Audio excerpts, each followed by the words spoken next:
Hi everyone, it's Rob from Rob Digs Gaming, and this is part 6 of my Hirst Arts in project video series.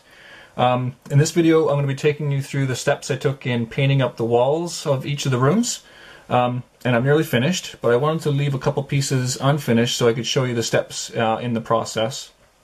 I follow a similar paint scheme that I've shown in a couple of other videos, but I'll quickly go over each step again this time as well.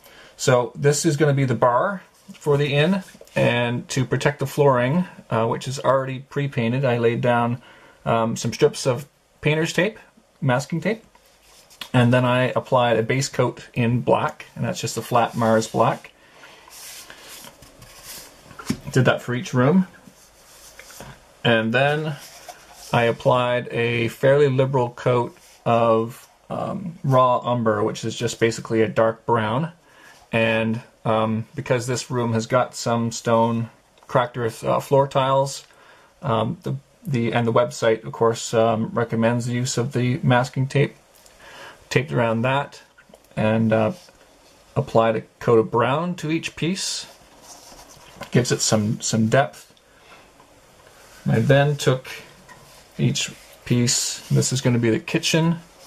Took each piece and applied a lighter coat, dry brushed on in just medium gray. And that really brings out the depth of the stone, I find, in that color scheme. And because through a number of the rooms I had this layer of what looks like brick, they're actually just the half-inch wide pieces of floor tile. I wanted to accent the windows in a nice way. I decided to go with a raw sienna, which you've seen in a couple of other videos on painting, to make the architecture stand out a little bit, make the rooms a little more appealing. And so I've treated the rooms where I've used the floor tile like that. And the reason I've done it is so I can blend in other pieces that I've made in the past using a similar technique, and so that the rooms don't necessarily have a strict look to them. They can look like an obscure fantasy setting type of architecture. They don't necessarily look like British medieval architecture. You see a lot of inns and buildings using the stucco and timber framing, which can be easily identified as, you know, a European type of architecture.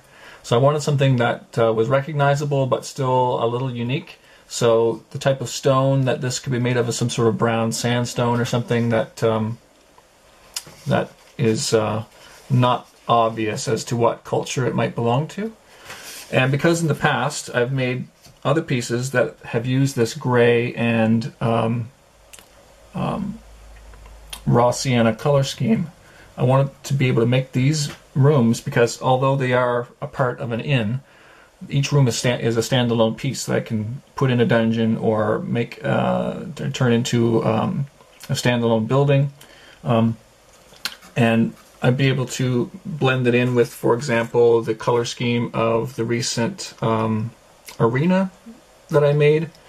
And I've got a couple videos on how I made that. And again, it uses a gray and the raw sienna orange color scheme in it.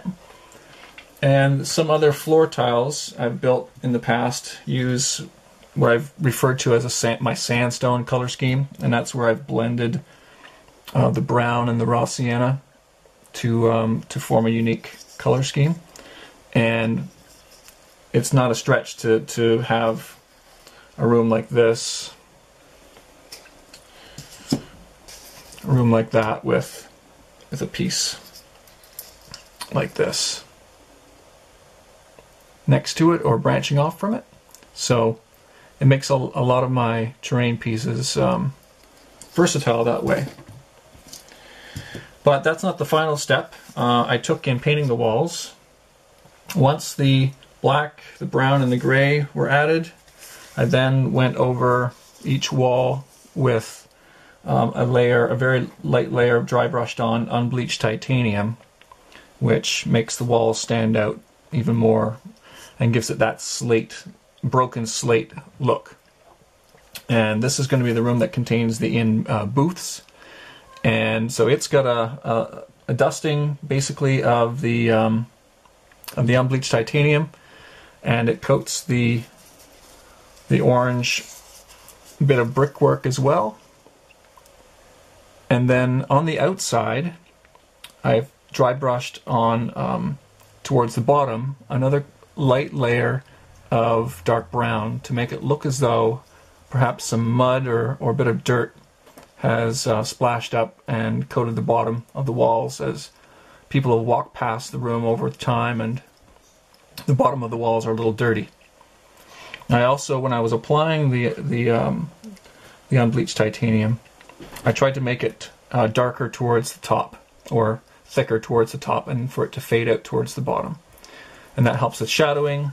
And on the inside, you can see where the unbleached titanium is a little bit lighter at the top, or more prominent, I should say, at the top, and that adds a bit of element of shadowing because I didn't put the brown on the bottom of the walls on the inside of each building.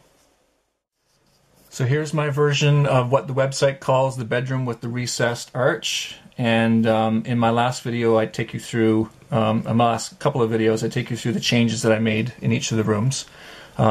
These rooms have, this room has large floor-to-ceiling windows, so just the bottoms of the windows were treated with that sandstone color, and again, dirt on the outside. I think that looks pretty good. This room is fairly plain. It's the Hobbit bedroom, and it's just low. It has low-to-the-ground windows. No decoration just yet in it, and also when I was building it I didn't incorporate any of the floor tiling, so it's fairly standard and plain looking.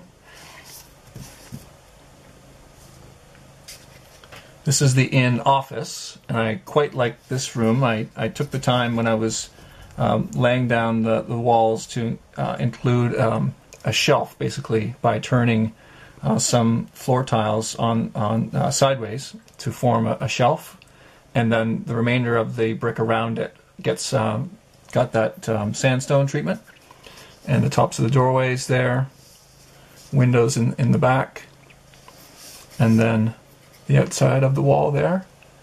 And I'll be putting some flocking in a couple places just to show perhaps that this wall might be not in great shape, but overall I really like the look of this room.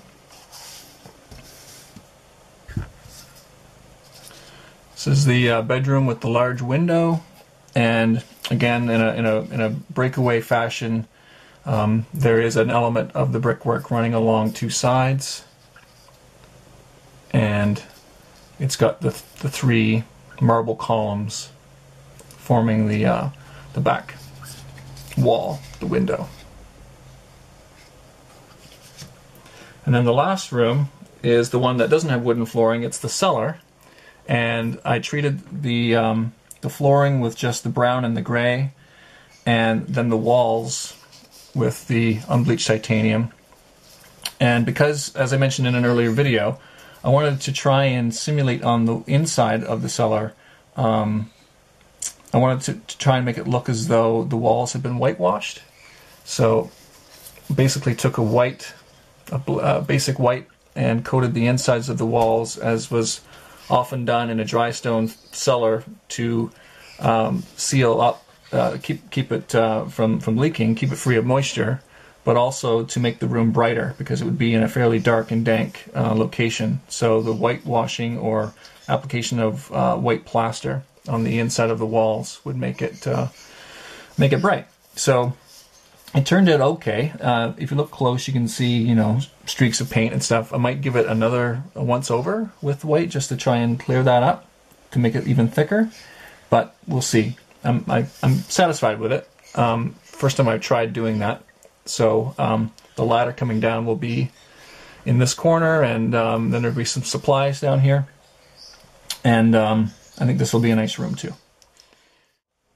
And so the next step is to finish all of the accessories that will form part of the furnishings and the wall ends and the major accessories that go in the inn: fireplaces, stairwells, all the different tables and chairs and things, and that takes a little bit of time as well.